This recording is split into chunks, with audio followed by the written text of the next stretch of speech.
அடுத்த ஆண்டு சட்டமன்ற தேர்தல் என்ன பிப்ரவரி மாசம் தேர்தல் அல்லது மார்ச் மாசம் தேர்தல் அறிவிச்சிருவாங்க.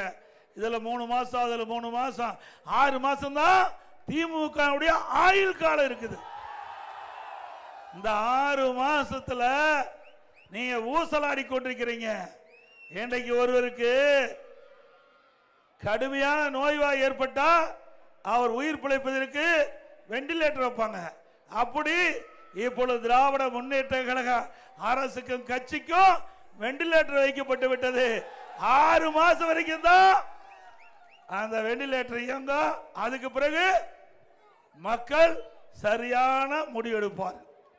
2026 சட்டமன்ற பொதுத் தேர்தலில் அனைத்து இந்திய அண்ணா திராவிட முன்னேற்ற கழக தலைமையிலே அமைக்கப்பட்ட கூட்டணி பெரும்பான்மையான இடங்களில் வெற்றி பெற்று தனி பெரும்பான்மையோடு அதிமுக ஆட்சி அமைக்கும்.